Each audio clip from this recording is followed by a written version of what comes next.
This is Things Police See, First-Hand Accounts, with your host, Steve Gould. Hey guys, welcome to the podcast that interviews active and retired police officers about their most intense, bizarre, and sometimes humorous moments on the job. I'm your host, Steve Gould. Thank you for joining me, guys. We're at number 104. 104, if you can believe it. 104 episodes. Thank you for all the recent rating and reviewing. I do constantly harp on you guys to get those, but I do appreciate it. Apple iTunes, Apple Podcast, 5 stars really helps the show out. If you want to be a guest, thingspolicec.com, scroll down, click Be a Guest. There's also merch there. There's a whole bunch of stuff I don't mention enough about the show. Instagram, the Facebook group, that's growing. I think that has over 6,000 follows now. So the community is growing around the podcast, which is great. I think there's it's like the pendulum's kind of swinging the other way. Support for law enforcement seems to be growing. People really love, I get letters or emails all the time from people that just aren't in law enforcement, but started to listen, and people from all different walks of life and different political affiliations. And they just love to hear a cop tell their stories. It just appeals to all. I don't think you can't help yourself, regardless of how you feel or you lean politically. Hearing a cop tell stories that impacted their life and that they went to, it's just fun. It's fun to be a fly on the wall for those things. And yeah, thank you guys. Thank you for listening. Thank you for all the support. I so appreciate it. Someday, one day in the future, someday over the rainbow, I will be doing this, and I'll be a part-time cop. That's my dream, to flip-flop what I've got going on. Instead of doing this as a hobby, I'll do this as my job, and then I'll just help the agency out here and there to fill shifts and do a road job once in a while for spending money. That's what I'm after. That's what I want to do. Got to keep growing the show. thingspolicec.com and 5-star reviews are the biggest thing you can do. If you want to be a sponsor, I'd love that. If you have a company, you're law enforcement, or if if it's in a similar genre or you think it relates at all, contact me. Be a sponsor. That'd be great. I've talked to different companies here and there, and I really want to make sure that we align, and that if you have a product, I usually ask to try it, send it to me, and then if I don't like it, then I usually, I can't really endorse something that I don't believe in, because the listenership on this podcast is really, really good. And I love all of you, and I don't want to be in a position where I'm telling you to buy something that's dumb or stupid or lame. So just know that, but reach out. Let's make a deal. The money's gone. Daddy needs some revenue. So let's do it. Come on. Help a guy out. So without further ado, that's all the housekeeping I have, I believe. Yeah, without further ado, let's get to episode number 104. We're going to call him AJ. He is a deputy sheriff in Florida. You know this guy's got really effed up stories, because Florida man, etc. Florida is a crazy ass state. My in-laws live there. Some other friends live there. It's just wild. It's wild there, and amazing and free. And if it wasn't so damn hot and so humid, think about going there. He's got, believe it or not, he just has a year and 6 months on the job, but because it's Florida, it's like he's been a cop for 20 years in another state. He's got some stories to share. Excited to have him on. He's a deputy sheriff in the northeast part of Florida, and he's in the patrol division. So without further ado, let's bring on AJ. AJ, welcome to the show, brother. What's up, man? Hey, man, thanks for coming on. I understand we chatted a little bit before the show, and there's all kinds of animals making noises. So you have a farm as well. Yeah. I got a pretty big farm. I got cows, horses. I did have chickens, but the foxes got those. Got a pig, tons of dogs and cats. And so you have, the wife wants an animal, the wife gets an animal. I was just gonna say, how many of these animals were your idea? Just one dog. Just the one. That's always the way, isn't it? I mean, my wife got us into most of the animals. I have a 100-pound German Shepherd, which is like my boy. I love him. I've grown to love the other ones. I like animals. I mean, we have dairy goats, we have chickens. We actually have bees now. but I think not for long because my neighbor sent a picture across the street from my house. And I live in the northeast out in the sticks, and a big ass black bear just kind of lumbering in front of my house. I know he was checking out the honey. And I didn't buy. I mean, they say you need to buy like a high voltage, thing to put around the bees. Or we call it a hot fence down here. Yes, hot wire fence. Well, do you know how much farm equipment is right now? It's insane. Now I go to Tractor Supply and it seems like the prices have doubled. Yeah, they like for a fence that's like a little fence that a beehive would fit in, like your boxes. It's like $600. It's like, yeah. My price of feed, I was spending $50 for all the feed that we need. Now I'm close to like $100. It's like $80 something every time I go. Yeah, it sucks. So we're farmers, we're cops. Yep. Deputy sheriff, you got a take home car? Yeah, I got to take home Tahoe. Nice. Ooh, I like that. I got to take home too. It's only an Explorer, but the Tahoes are nice. Yeah. So we actually just became a 100% Tahoe fleet. The sheriff was like, let's just spend the extra couple thousand to get everyone a Tahoe. More space, more room. Damn. We got 6'6" trying to fit into a small Chevy Caprice. They're having to like grab the roof to get out. So now they're just like, I like the Tahoe. It's so much better. Plus, if you're covering major square miles, which most deputies are, you got to have a lot of gear. You got to have everything you need, right? Medical stuff, everything.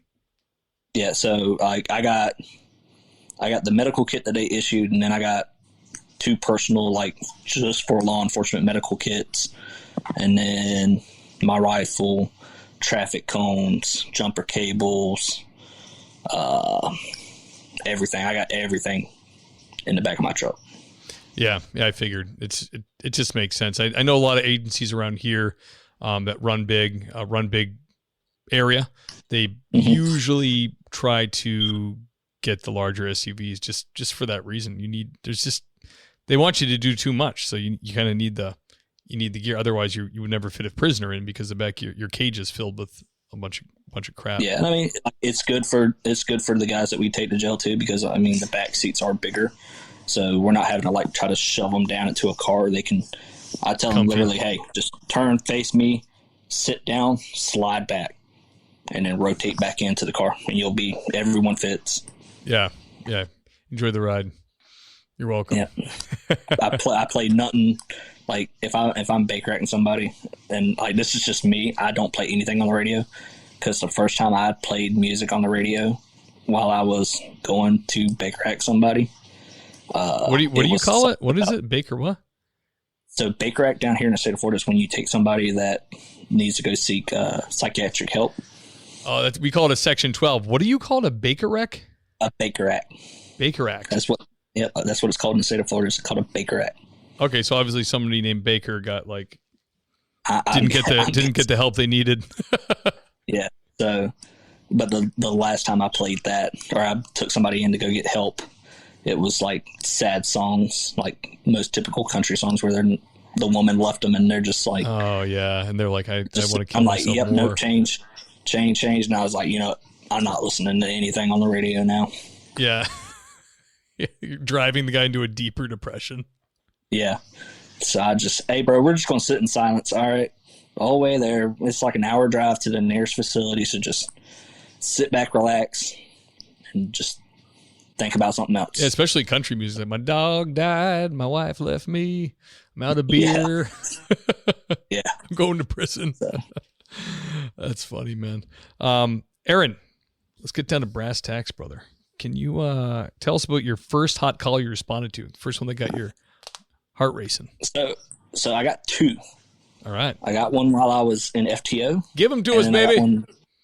All right. So the first one when I was in FTO, me and my FTO were sitting at the jail because we just transported somebody for another deputy, because he was in a Caprice and he couldn't really fit the 2 people back there. So we transported one for him.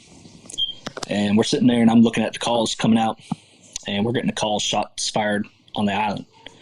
And the island there's not a lot of room for you to be shooting a gun. It's a lot of close-knit housing. Not usually target practice going on.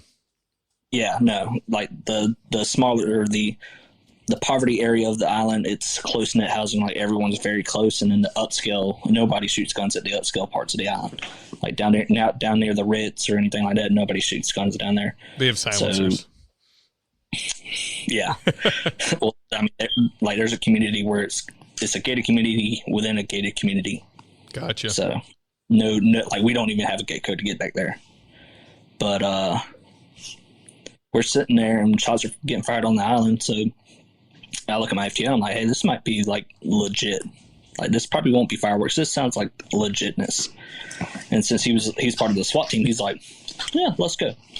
So we put the other person in the other deputy's car and we start heading that way. And finally, the one deputy that's there on the island says, hey, I got a guy at gunpoint who's got a gun on him.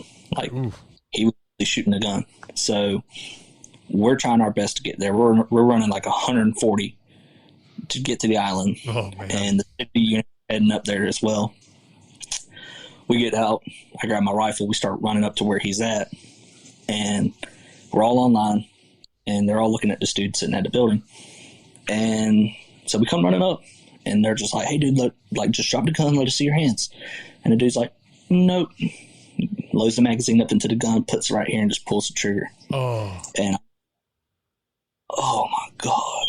And I turn and look at and like everyone's face is just like, in the city, they're like, their sergeant's sitting over there and they're like, hey, Sarge, he just shot himself. Like, tell dispatch that, because she's back there not relaying everything to dispatch. Everybody there has just got their mouth open like. Yeah, everyone's just sitting there like, because like that's something that we don't ever get. We're a small agency, so something like this never really happens. So they're like, hey, Rook, go make sure he's dead. And I'm like, ooh, all right. Yeah. So I go walking up and I'm looking, and I'm like, yeah, he's dead. He's dead. So rescue shows up. Rescue comes walking over there. They're looking at him and they're like, he's breathing. They start like jeez. working on him. And I'm like, the dude just took a shot to the head. That dude's dead. And then as soon as they roll him over and they put the leads on him, he flatlines. Yeah. He's obviously, I mean, he had obviously wounds. He was dead. Yeah. What they thought was him breathing was just the air leaving the lungs. For a split second, you were like, oh, crap. This guy's alive. Because I even went over the radio and was like, HQ, he's dead. Like, I had already called it. He was dead. Yeah. And, like, for them to say, he's not dead. And I'm like, oh, God, I just said it. He was dead. Then they're like, oh, no. He's dead. Good. Now I'm not going to get in trouble for saying that he was dead when he wasn't dead. Yeah, right. Or not rendering aid, you know? So, yeah, and that call came out at, like, 9 p.m. And we sat on that call till 5 in the next morning when we got relieved. Wow. Just wait. Who do you now? You guys have a call like that. Is it your agency or a state agency, or who comes and processes that? If it's a shooting where we didn't shoot the person, they shot themselves, we handle it. But if one of us, whether deputy or city, if we would have shot them, then FDLE would have to come in and do their own investigation for it. Who are they? What's their name? FDLE, Florida Department of Law Enforcement.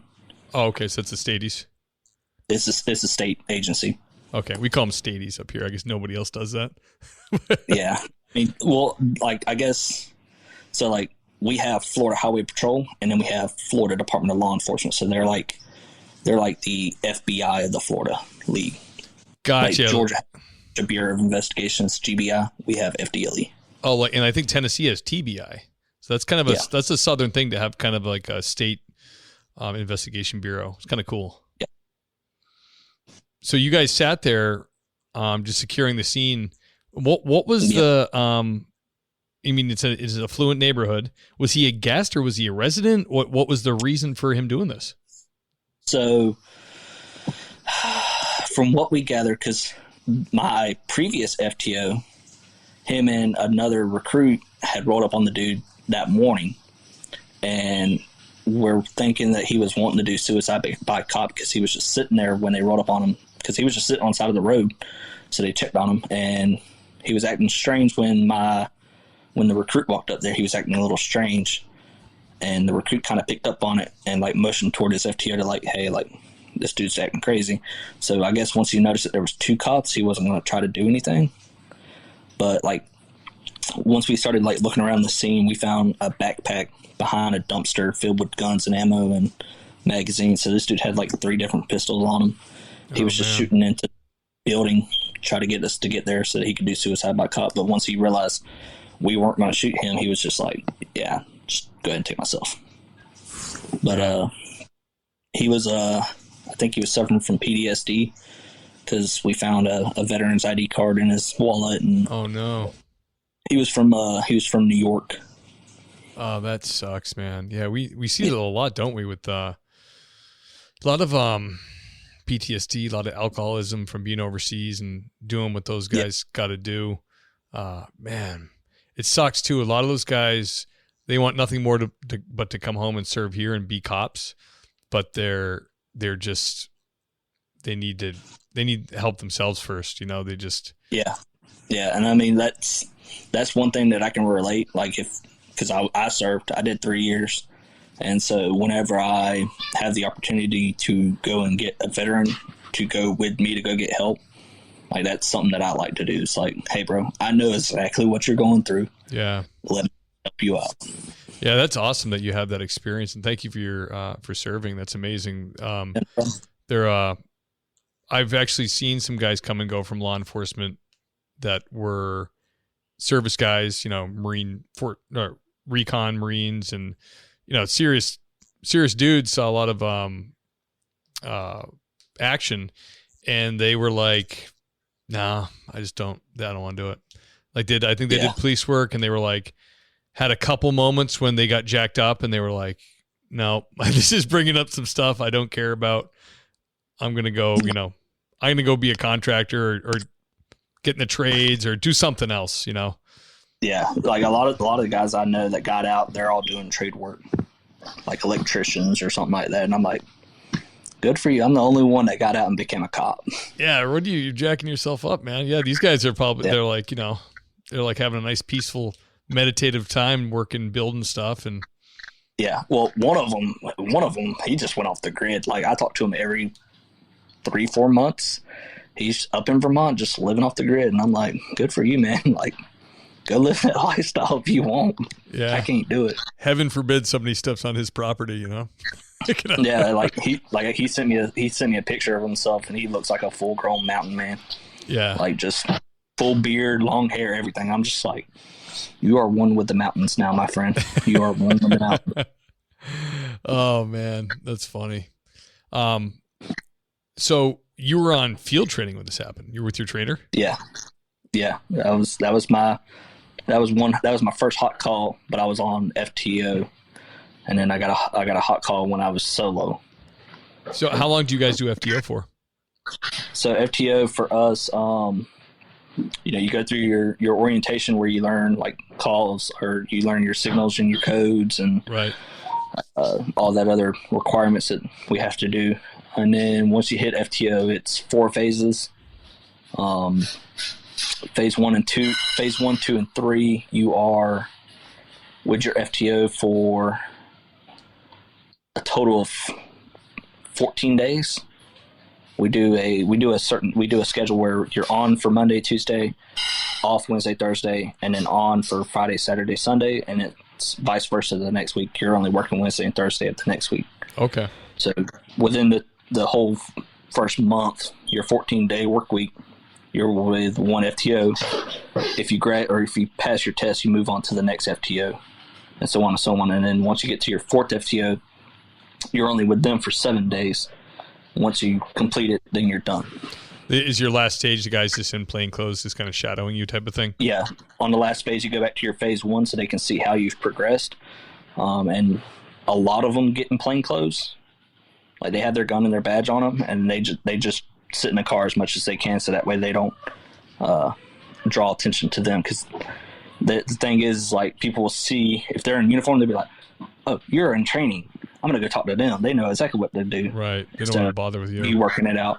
So they just sit in there, and if they're like, well, who's sitting in your car? Oh, that's a ride along.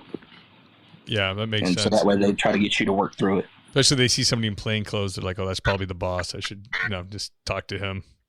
Yeah. And then I don't know if they're still doing it, but like the first day out solo, somebody from brass has to ride up with you. Ugh. So like me, I had the director, third in command, riding around with me on my first day. And I'm just like, I'm still on probation. Don't do anything stupid. Hopefully he just want to get a coffee and like chat with you. Yeah, he was like, well, because I mean, he hasn't been on the street for years, like decades. So he was happy to be out riding around. Yeah, like he was like, let's go stop cars. He's like, let's go do something. Yeah, he had his head out the window like a dog. Go faster. I was like, sir, I've heard some stories about you. Like, whenever you pull over cars, they just like to run from you. So I'll pull over certain cars.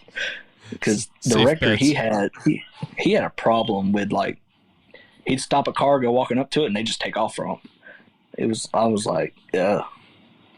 Yeah, that's I'm sure too when he was doing it, you don't let anybody get away. Yeah. Yeah, he was the type he would chase you out of state, like hop into Georgia, he's still going to chase you. He's like that. That's awesome. AJ, hit us with your second story. Yeah, so now I'm solo. Been solo for 2 months, almost 3. And I was working the day shift. I was fortunate enough to be a rookie and be on day shift, which is surprising to a lot of people. A lot of people, when the rookie comes out, they go straight to night shift, and one of the older guys comes on to days. Yeah, so I was fortunate enough to be put on a day shift. And so it's like 6 o'clock in the morning. I'm at the gas station getting a cup of coffee, and call comes out where some girl's threatening her roommate, and the girl's got a knife. And so I'm in zone 6, heading to zone 7 to go answer the call. Zone 7's heading that way. Zone 8's heading that way.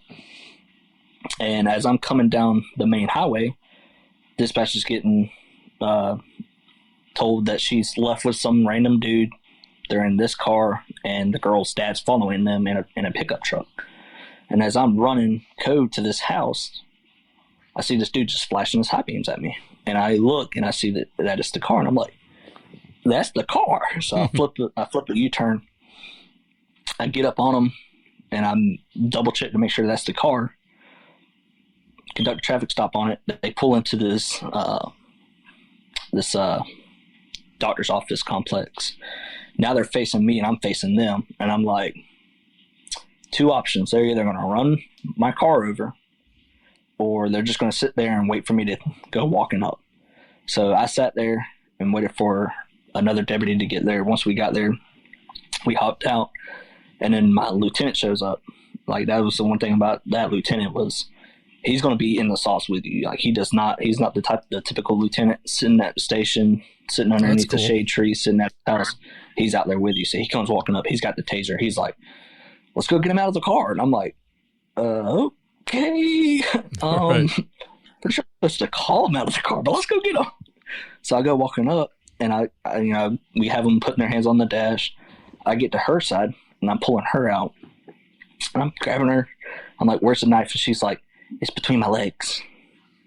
And I look, and I'm like, okay, well, like, open up your legs so it can drop. So she opens up her legs, and the knife drops, and I move it away, and I put the handcuffs on her. And as I'm putting my handcuffs on, I'm like, man, my hand's really wet. Like, wow, my hand's like really wet. I know I didn't spill the coffee on me because it'd be burning. And she's like, I need to speak with rescue. And I'm like, why do you need rescue? She's like, I cut myself. I'm like, what do you mean you cut yourself? She's like, I cut myself down my forearm to my wrist. Ooh. And I'm like, oh. And I like look down at my head, and it's covered in blood. And I'm like, ugh. I'm like, well, I look at my LT, and he's like, go get cleaned up, because you don't know what she's got. I'm like, yeah. So I run back to my car, it's exposure, digging through all my stuff just to find like water or something. And finally I found like eye wash, and I just start spraying my hand with eye wash, and I'm like, yeah, it's good enough. But yeah, like, just knowing that, they're sitting in the car, she's got a knife somewhere, I don't know where this knife is, and I'm just dragging her out of the car. And after like rescue done took her and everything, I'm sitting there and I'm like, shouldn't we have ordered them out of the car instead of going to the car? And they're like, yeah, we should have just called them out of the car. But it's a whole lot funner just to go up there and possibly go hands-on with somebody. I'm like, officer safety though? Like, yeah, I could have just stayed at the car and called them out of the car. And maybe I wouldn't be covered in blood now. Yeah, and I would have been able to see that she's cut herself and not bleeding. But yeah, I mean, that's probably the biggest hot call I've had. Like, a lot of them, they're just your typical domestics where wife sitting husband, husband sitting wife. You get there and they're separated, cool, calm, and collective, and you're just like, okay, well, somebody's got to go to jail with me today. So which one is it? Right. Who's the primary aggressor here? She cut herself to, intentionally to harm herself? I guess. Her and her roommate got into a fight for some civil bullcrap, like didn't pay the bill or something, and she just went off her rockers. And the dude she's riding with didn't even know she had cut herself or was threatening somebody with a. He didn't even know she had a knife. Oh wow, he was just a ride or die, huh? Was she good looking? Is that why? Was he like, yeah, she's pretty good looking? No, no, not at all. No, she was maybe a 5'4". Dang. But yeah, like she cut from her elbow down to her wrist just with a fillet knife, just trying her best to bleed out. Dang. Yeah. I mean, it's funny that it's always the older guys, the salty guys that break protocol. They don't do it, they don't call them out. They approach, and yeah. Things change for a reason, and it would behoove them to learn the new ways, but they're just not going to. Especially, and they have rank now, so it's over. Yeah, LT was like, let's go get him. And then, like, the partner that showed up with me, he was a lieutenant up in New York State. And he was like, yeah, let's just go get him. And I'm like, you were on a SWAT team. Like, let's not go get them. Like, we don't know who's got the knife. We don't know where the knife's at. Like, I could have been reaching in to go grab her, and she just yanked right into my neck. And he's like, we were there. We would have saved you. And I'm like, to the neck. He's like, AJ, that was a risk we were willing to take. Yeah. It's like in Dumb and Dumber when he's like, what if she shot me in the face? Like, we were comfortable with that risk. Yeah. I haven't seen that movie in a while. Oh, dude, I recommend it. It's a classic. Yeah, it is a classic. AJ, can you tell us about a strange or bizarre thing you've dealt with? Oh, man. It's Florida, so lay it on us. It's Florida. So you brought up Florida man. We didn't have a Florida man. We had a Florida woman. Even worse. They are worse. They are worse than a Florida man. So I moved from east side to west side of the county. So west side is more rural. It's more small town. And then east side's like big box stores, housing developments, bigger communities, housing communities, and then, of course, the island. But I'm on the west side, so it's a little bit more spread out. And so you got time to go, like, sit down, eat lunch. So I go and I get my lunch, and I go back to the substation. Can I ask you a real quick personal question about eating? Yeah. We have the outer carriers, which are better than the under carriers. But is there a way not to feel like a load of crap after eating lunch with your vest on? I just want to rip the thing off and never wear it again. Yeah. So like right now we wear that typical uniform where like your vest is inside. So once we're all done, we kind of like go out. And yeah, so we, at the end of the year, we just got the sheriff to approve outer carrier vests. We're going to a whole completely new uniform. So we'll have outer carrier vests that we can do load bearing with, get everything off our belt. So, but yeah, like you'll see some of us will go out there, we'll like unzip our shirts just to like pull the Velcro off a little bit. And then you zip it back up and you just get in your car and just try to sit in the AC for a little bit, let it digest. Go find a shade tree somewhere and just sit there for a dude. Like I was doing to try to keep my weight under control because I kind of yo-yo. I've been doing intermittent fasting, but then when you only eat once or twice a day, you eat like a big meal and you feel like a bag of smashed a-holes after you eat like a big meal in uniform. You just like, your vest is uncomfortable. You're sweaty. It's like, I hate it. That's how it is. That's how it is with me on nights now. Cause I sleep in and then I'm waking up at like 2 something and I'm like, I'll just get something while I'm at work. And we all meet up to go eat somewhere. And it's this one meal that we're eating a day now instead of, we'll snack throughout the night, but that one big meal is what we'll eat for dinner or breakfast essentially. Yeah. And after that, we kind of go find somewhere to just sit and hide for about an hour, let it just digest. We're like, hopefully nothing comes out because like homeboy over here just ate 20 wings and a large fry. So he's going to be throwing. People don't understand the struggle. It's real, man. Yeah. It's brutal. Yeah. But yeah, so I go back to the substation and I go to sit down to eat and a call comes out at the Catholic church. And it's lady comes walking into the church after they're done with their service and she's refusing to leave. And I'm like, all right, I'll go tell her she's got to go. So I'm come walking out the substation and my partner's walking in. He's like, where are you going? I'm like, got this crazy lady at the church that won't leave. He's like, I'll come ride with you. I ain't got nothing to do. So we both ride over there. We come walking up and one of the ladies comes out. She's like, yeah, so we got this lady. She's refusing to leave, and we've asked her if she can leave. We've given her water, we've given her food, and we just want her to leave so we can lock up so we can go home, And we're like, no, you're not. My problem to us, we'll get her to leave. So we go walking in, and she's sitting there. As soon as she sees us walking, she's like, and this is her voice. Oh no. Fucking devils walked in here now. And we're like, oh, hey, Joanne. How's it going? Nope, you're the devil. I don't want y'all to come around here. Why did y'all call the cops? They're the devil. And the lady's like, no, they're not the devil. Yeah, they are. They're the devil. I'm like, Joanne, we're not the devil. We're just here to help you. What do you need? And she's like, no. And we're like, Joanne, if we were the devil, do you think the Lord would let us walk into his house? Like, we would be on fire right now. She's like, no, you're the devil in disguise. And I'm like, okay. And then my partner's like, you want her out of here? And she's like, yep.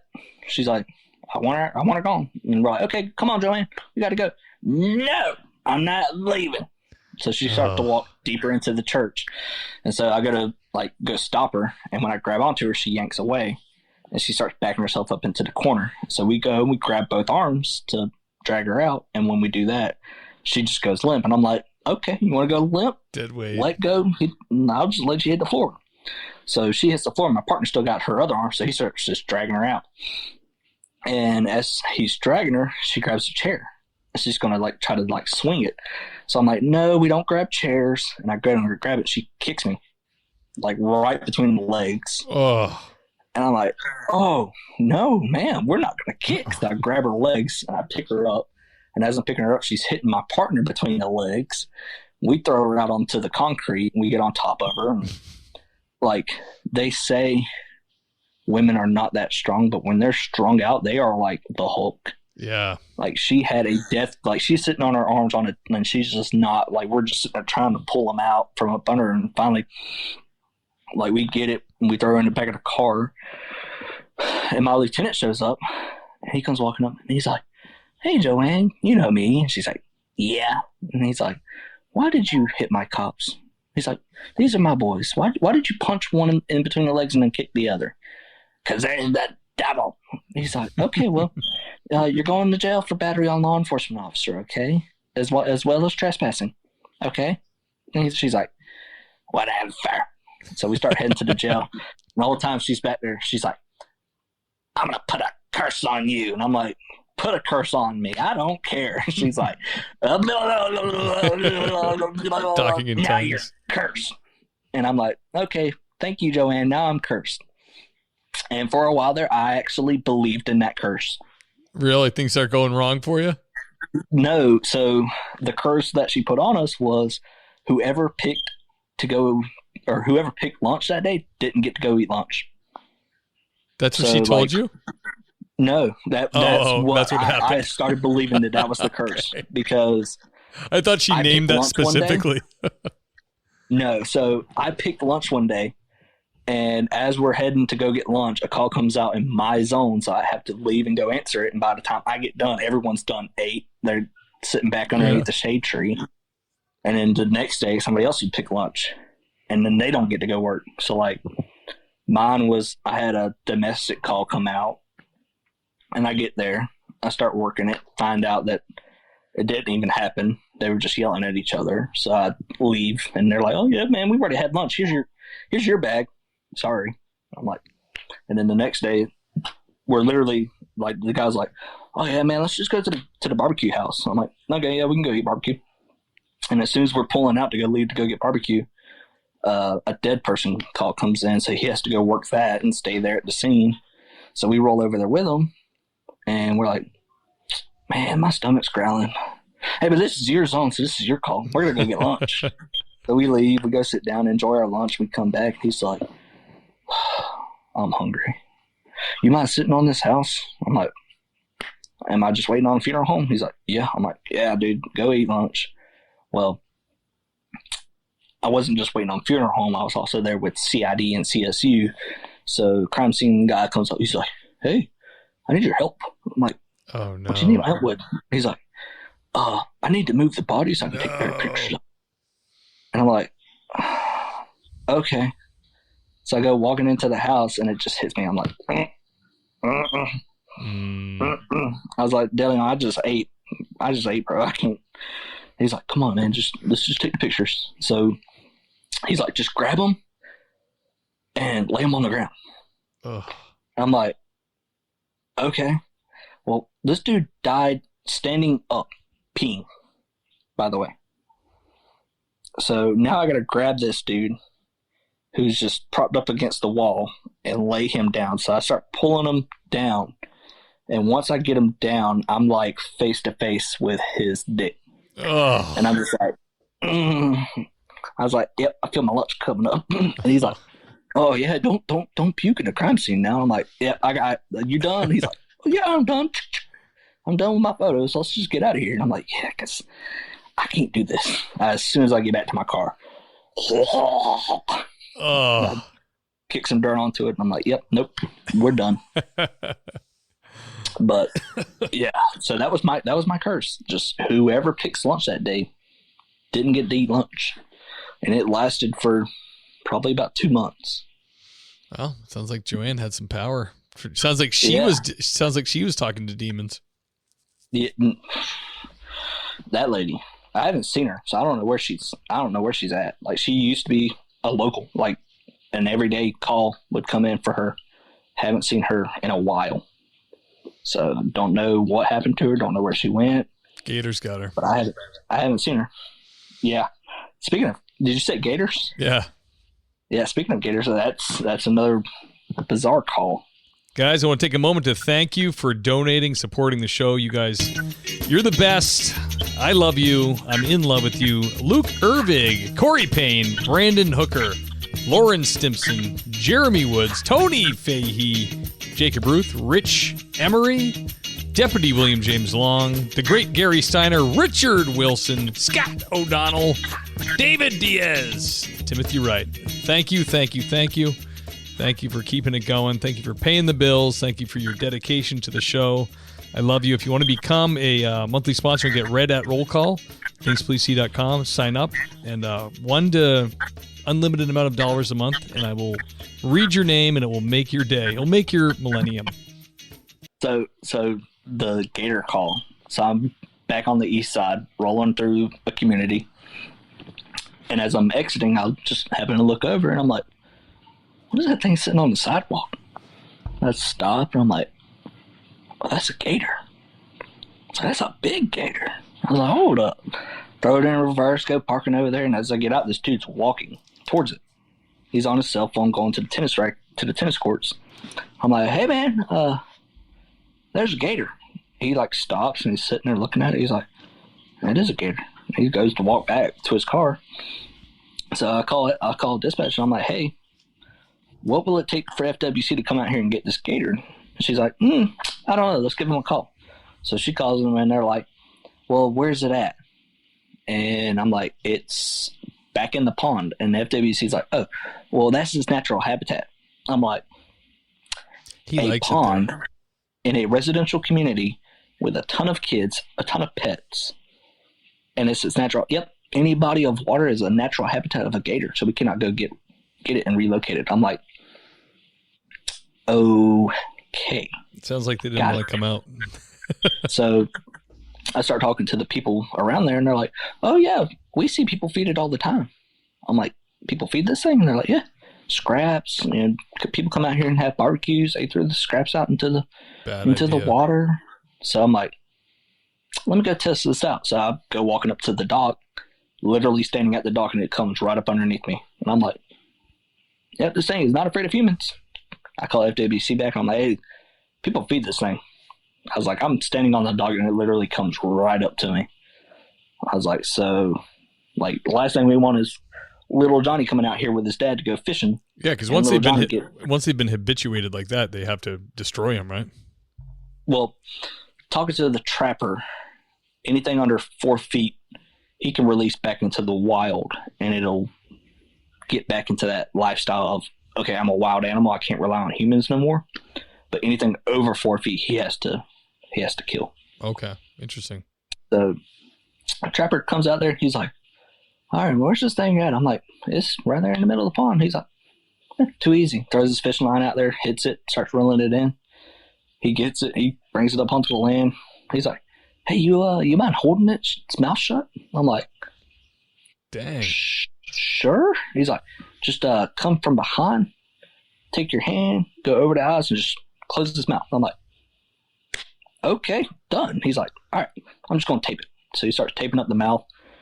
He's like, can you pick it up for me and throw it in the truck? I'm like, yeah, but I'm getting a picture with this thing. Yeah, so I like do your job for you. Jeez. I give it to somebody and they take a picture for me, and I'm like, how long is this thing? And he's like, I don't know. I'm like, I'm going to say it's like 6 foot. I was like, because I'm 5'6". This thing's easily 6 foot. And he's like, yeah, let's measure it. So he measures it out. It's 6'1", I think. So he's like, he's sitting there, and a bunch of people now gathered because they're wanting to take pictures. And people are like, what are you going to do with the gator? And he's like, oh, I'm going to take it up to Lofton Creek and release it back into the wild. He calls me like a couple hours later. He's like, hey, I didn't take that gator. He's like, I took it to a friend of mine who's going to kill it. He's like, because I can't release it if it's over 4 feet. So to all those people, we told them, yes, we released it into the wild. But fine. It's actually in somebody's belly right now. Is gator good eating? Oh, yeah. What's it taste like? Oh, yeah. Everyone says it tastes like chicken. Come on. A big lizard like that? Yeah, it's good. He's got me on a waiting list. The next gator that he catches that he can put down, he's got me on a waiting list to get it from him. Really? And what is the meat? When you get the meat, is it like in steaks or what's it look like? So I usually have it in like a fry it. So like the gator tail, you can chop it up into like small chunks and fry it. Okay. But he was like, just, you can take it. A lot of people are like, they start to skin, they take the skin off of it and they just throw it on a grill and smoke it.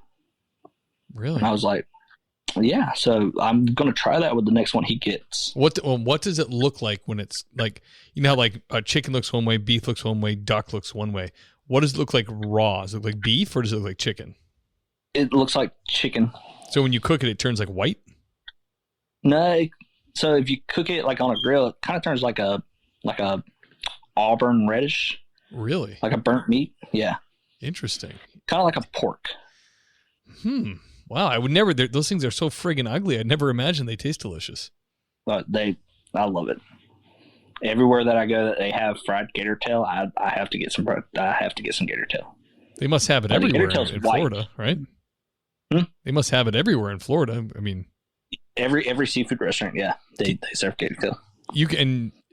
How's it work? Is there like a hunting season, or can you kill so many a year, or what's the deal? Yeah. So FWC, who's our game wardens, they I don't know if it's a lottery or if you have to pay so much a year, but like you get a license, and it's only throughout I believe the end of the summer is when you're able to go out and hunt gator. No kidding. And then, so you get like a permit or a license, you win the lottery on the thing. And then, I mean, they must be easy to kill. You just go out in the boat and blast one, right? Well, I mean, I've never done it. I kind of want to go do it, but from what I've heard from people that do it is they go out, they set a little hook, and then that hook, they either tie a bottle to it so that it floats. Yeah. Or they tie it up somewhere to where that gator stays in that one spot, and then they just go out there once. Like they'll set it out in the morning, and then they'll come back in the evening. And if the bait's gone and it's in the water, they're just going to pull it up and find out if it's there. But Ugh, what a I've surprise! never hunted gator. Oh my gosh, they're freaking. I mean, I kind of want to. Yeah, That seems kind of fun. you love to eat them, so why not? I mean, how big can a gator get? A bull gator can get like 13, 14 feet. Wow. So Yeah. crocodiles are the saltwater ones. Those are the ones that get like 20 feet. Yeah. Right? So Florida is the only state where there's crocodiles and gators living within the same habitat. So like if you get further down south, there's American crocodiles down in the southern part of Florida. How big do those bastards get? I don't know. I've never seen one. I'm guessing they get bigger than 13, 14 feet because, I mean, it's a crocodile, so it's got to get bigger. There's saltwater. I mean, I thought crocodiles were only like in Australia because, you know, I was educated by the movies. But there's I mean, Steve Irwin's out there catching them in Australia and whatnot. But damn. yeah, no, Florida is the only state where crocodiles and alligators coexist in the wild. Are crocodiles just as tasty? I don't know. I've never eaten one. Really? Why not? I've never. We're seen going one way on the off menu. way off subject here, but I'm like fascinated. I mean, obviously if you saw crocodile tail, you'd be like, yes. Yeah, I mean, honestly, like if somebody was just like, "Hey, man, this is some crocodile. You want to eat it?" I'd be like, "Sure, meat's meat to me." Yeah, I mean, crocodiles. Like- Gators seem like, if my memory serves me, they seem to be like squattier, like fatter, like kind of like stockier. And crocodiles have like those big, dumb, like long, like skinnier noses, maybe. Yeah. So there's actually a restaurant. I don't even know if they're still open, but they used to serve like exotic animals, like ostrich, kangaroo, zebra. Like that was the first place I ever went to have gator tail was that restaurant. Really? And I had gator tail with kangaroo nuggets. That sounds weird, man. Kangaroo nuggets. Yeah, it was called kangaroo nuggets, and then there was ostrich nuggets. That ostrich is like dark meat. Oh, Like okay. dark. So yeah, that was years back. I don't even think they're open anymore. Damn. Yeah, they probably got closed for health violations. Yeah. All that exotic food down there, yeah, they probably got closed down. AJ, can you tell us about your most intense or terrifying call? Yeah. So the beginning of this will tie into that heartwarming question that you have. Okay. So Got a twofa going on here. yeah, so back in September, one of our deputies got shot and killed on a traffic stop, literally 500 feet from my house. Oh man. So it's a small agency Thursday, too, right? Yeah, we're a small agency, so that one death, like it got hit. It hit everyone hard. So yeah, it's like everyone knew him. He was a great guy and everything. So It's like just going into Friday morning, so it's my weekend to work. He was about to just get off and go home. In the next 4 hours, he's going to be off and going home. And my phone goes off, and I pick it up, and they're like, "Hey, sheriff's office, we need you to come in." I'm like, "Okay." They're like, "There's been an officer involved shooting. We just need you to come in." So I'm like, "Okay." So I start getting dressed, and I call my sergeant, and I'm like, "Hey, like, where do I go? I just got called into work." And he's like, "Just go check on in your regular zone." I'm like, "Okay." Get out, get on my computer, start logging on, pull out of my driveway, get to the main road, and I see all these lights just flashing across the street. And I'm like, "What's going on over there?" And I go and I look, and I'm starting to read the CAD notes, and it says that he did the traffic stop, no answer, backup unit gets there, sees that he's shot in the face, shot in the back, no suspect vehicle. And so they start working on him. They get him gone. And then they go looking in the woods. So because we didn't get him that night, it became a manhunt. So from that Friday morning until Tuesday evening. So I worked all that weekend, and then Monday was our turn to go out into the woods and go find him. So we go off into the woods, and we got agencies from all around. We had all of our agencies that surround us. We had some of their guys come up and help us search for him. We had Florida Department of Law Enforcement, the Federal Bureau of Investigations, Alcohol, Tobacco, Firearms, Florida Highway Patrol, Florida Wildlife Commission, U.S. Coast Guard. Who else did we have? We had the Navy's NCIS. We had NCIS out there helping us. So we went out the first day in the woods. We got told two things. One, if we find them, we find them. That's priority number two. Priority number one is find evidence that we can collect that shows that he was the one that pulled the trigger. So we're scouring through the woods trying to find him. Don't find him. We find a lot of articles of clothing that he ditched while he was running through the swamps, but we don't find him. So meet back at the command center. We get told, "Hey, y'all go home. Be back here in the morning." So we leave. I come back in the next morning, and they're like, "Hey, all we're going to do now is put y'all on a post, and y'all just maintain that post, and if you see something suspicious, stop them, check them, let them go if it's nothing." Okay. So I get sent out to the ballpark. Me and another deputy, we roll up. We relieve the two deputies that are there, and it is pitch black. I can't see 2 feet into the woods, and I'm just sitting there like, this is nice. Like, I can't see nothing. And we're just sitting there talking, looking in the woods. And then my sergeant rolls up. He's talking to us, and then he'll leave for a couple of minutes, go check on everyone else. Well, I get a phone call from a buddy of mine who had just left the command center. He's like, "Hey," he's like, "You're at the ballpark, right?" And I'm like, "Yep." He's like, "The killer is at the ballpark." Whoa. I'm like, "What do you mean he's at the ballpark?" He's like, "Command just got word he's at the ballpark." I'm like, "You're talking about the ballpark that's behind me?" He's like, "Yep." I'm like, "Okay." So I turn around, and I'm watching the ballpark. Next thing you know, I get off the phone with him. I get a call from command. They're like, "Hey, this is command. Any suspicious vehicle that goes into the ballpark, call us and let us know about it." I'm like, "Okay." So I see one car. They come in. They sit there for a second, and then they leave. So I call, hey, this is what I got. They chase them all the way to the next town, finally get them stopped, search the vehicle, nothing.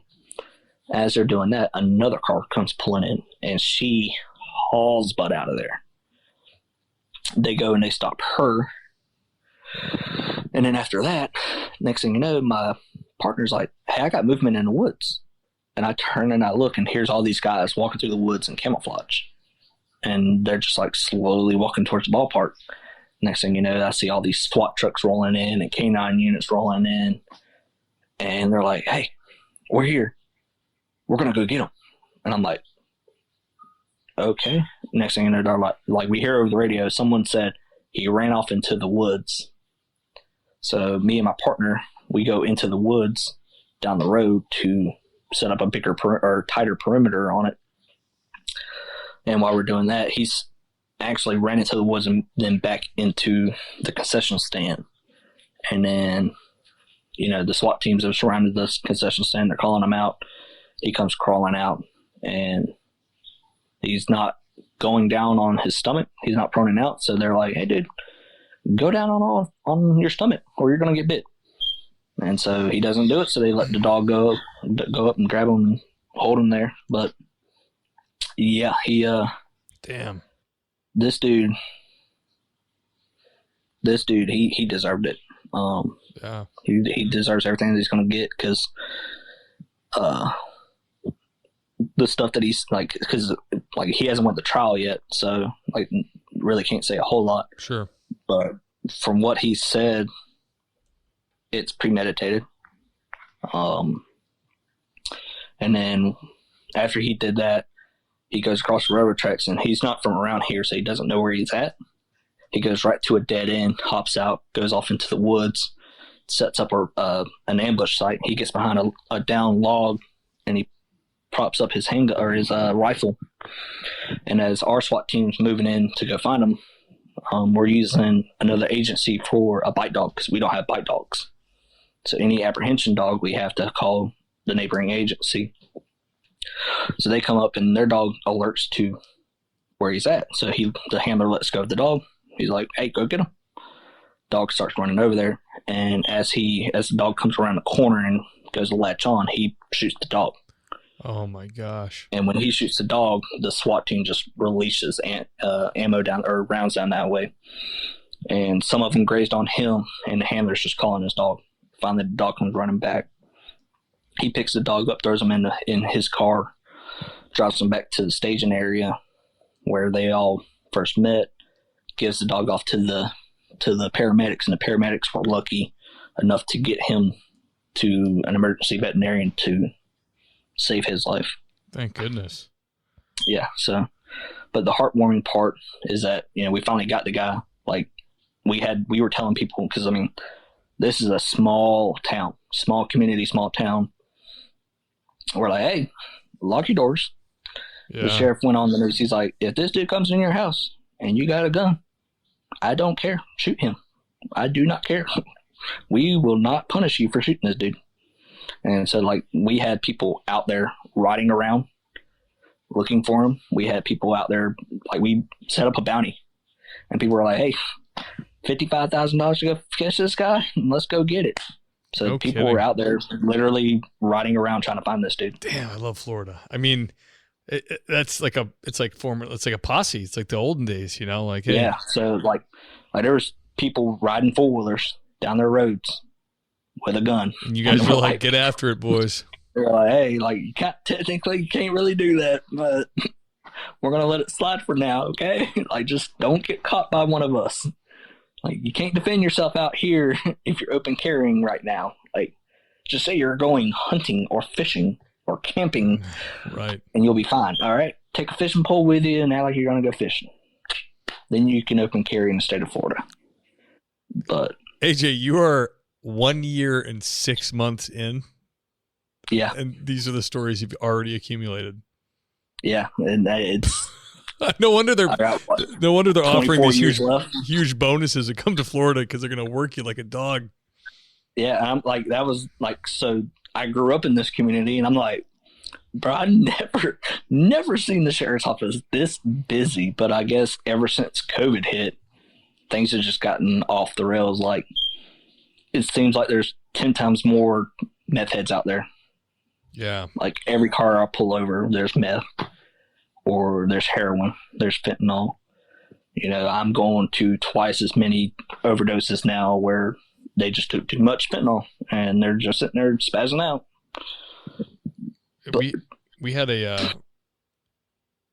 overdose recently where the guy had a bag of pills and some of it was PCP. I was like, please don't let this be making a comeback.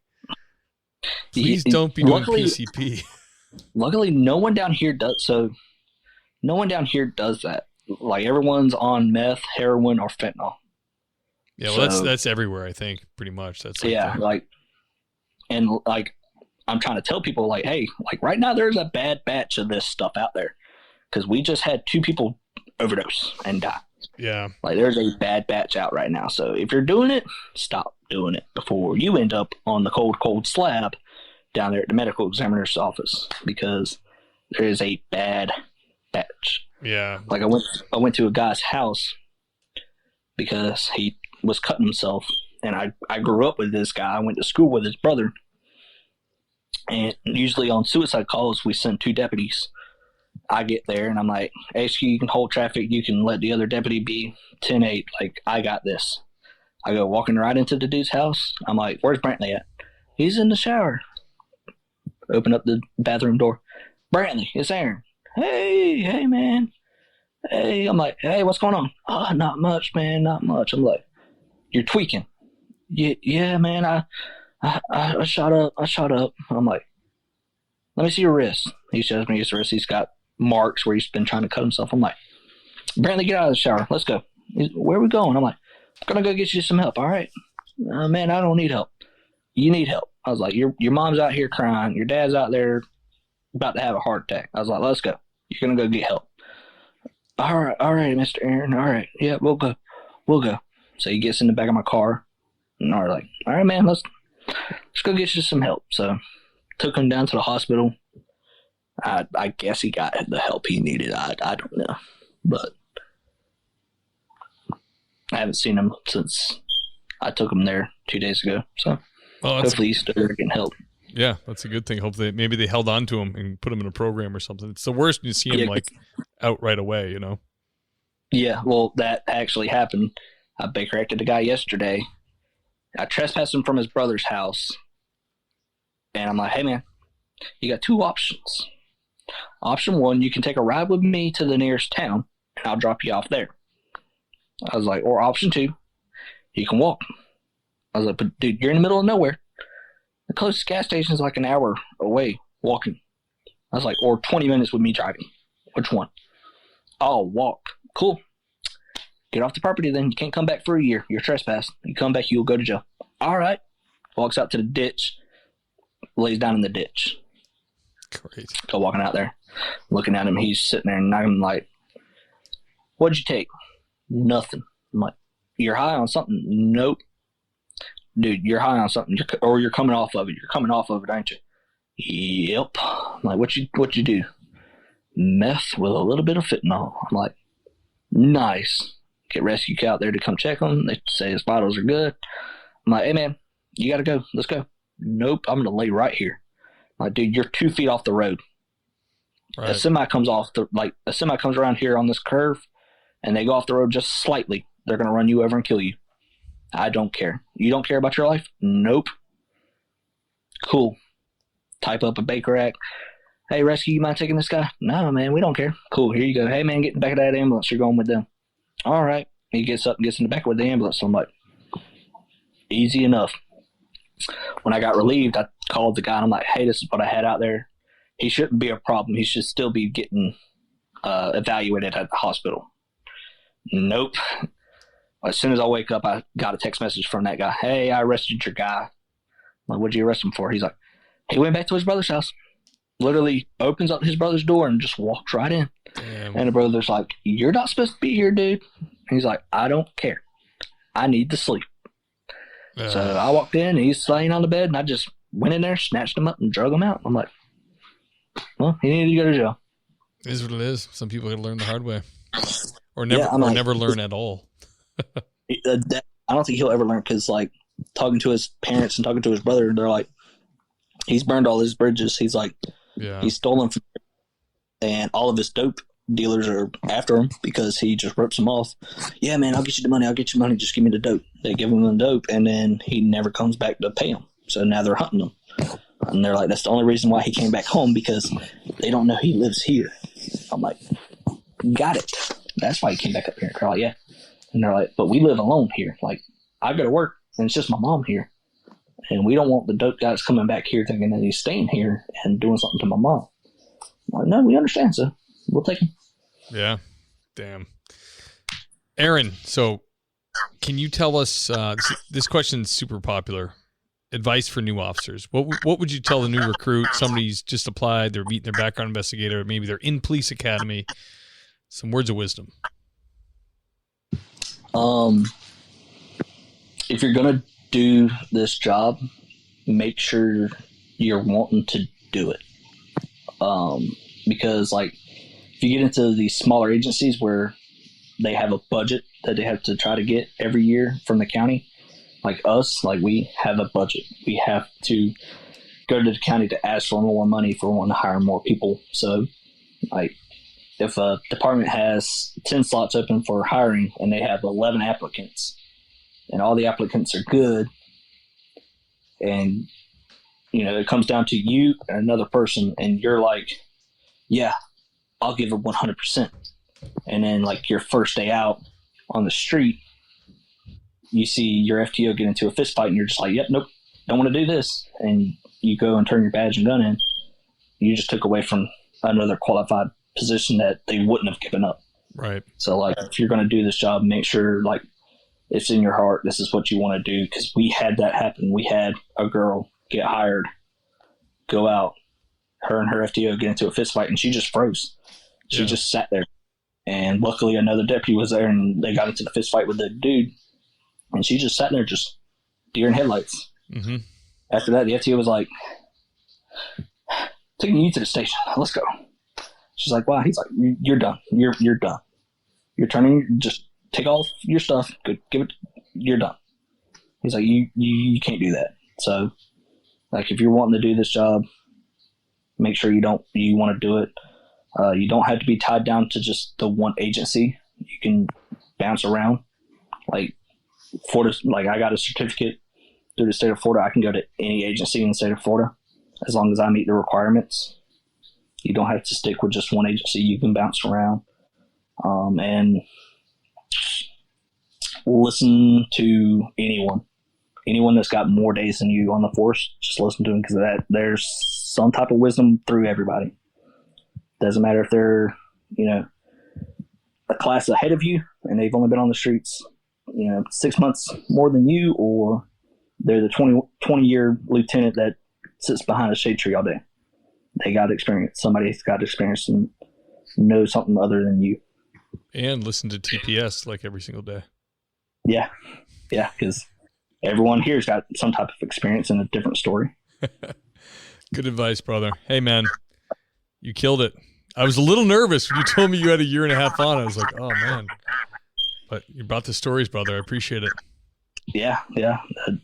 That's Florida for you. The hot weather and people just go crazy. People are agitated, man. I would be too. Yeah. Like right now, it was 104 degrees outside. Damn. Today.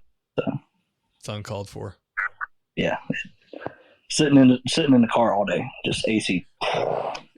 Have you ever bought, for people out there that aren't law enforcement, there is a device you can buy that goes into your vent, and then there's a tube and it goes into your vest, like goes past your armpit. Yeah. Like, do you have one of those? Have you ever used one? I don't have one, but a girl on our team does. She has a cool cop. Because I'm sitting there, I'm looking at it. They're called cools down her boobies with it. I'm like, what is this? And she's like, it's called a cool cop. I'm like, what? And she's like, try it. And I'm like, what do I do with it? She's like, just throw it in between your vests. And I'm like, dude, it looks amazing. I was like, wow. Yeah. Why don't we have those? What's wrong with us? I'm going to order one. They sell them in galls or something? Yeah, I'm thinking about ordering one too, but like, it's so humid here that at night I'll have my AC on blast, but my windshield starts fogging up. Yeah. And so I got to turn my AC defrost, or I got to turn my defroster on. So then it starts getting hot in my car and I start sweating. And I'm just like bouncing back and forth. I'm just like, I can't ride with the windows down because then I start getting sticky inside. Yeah. Like, that's the struggles of living in Florida. You can't have an easy life. Yeah, it's like when you go to a call and you got to get out of the car. You're like, here we go. I'm stepping into the jungle. There's no way around it. Like you're stepping out, and mosquitoes are trying to just suck you dry, or yellow flies are trying to eat you, or you're stepping in mud and you're just like getting back in your car and all the way up to your knees just covered in mud, and you're just like, I just cleaned my car yesterday. Damn. Well, hey man, look at it this way. At least in Florida, they like you guys a little bit more than the Northeast. Yeah, that's what I like about my community. We are pro police. Like it's every day I go out to eat or I go to the gas station. Let me buy your stuff. Let me buy you a meal. Let me buy you a drink. Like, no, they pay us, dude. I got it. I got money. Yeah, That's nice though. This isn't 1960s cops where you buy me a meal and I give you a back rub the next time something happens. Like, right. Like if you do something wrong, I got to put you in jail, bro. Like this isn't 1960s no more. Right. This isn't the previous administration better yet. That's we got a brand new sheriff, not one of these homeboy sheriffs. Okay. Right. Hey, brother. Thank you so much for coming on, sharing your stories. No problem. Thank you. They were fantastic. I'm gonna throw you in the green room when I do the outro. No problem. I'll be right back with you. Guys, episode number 104. I was nervous. He told me he had a year and 6 months on, but damn. Guys, if you want experience, if you want to pile up some experience as a police officer, go to Florida. There is so many deals too. Just flipping through Facebook, like there's a lot of places giving deals, but I think Florida has a lot of $5,000, $10,000, $15,000 sign-on bonuses that help you move there. They're pro cop. They want you in the state.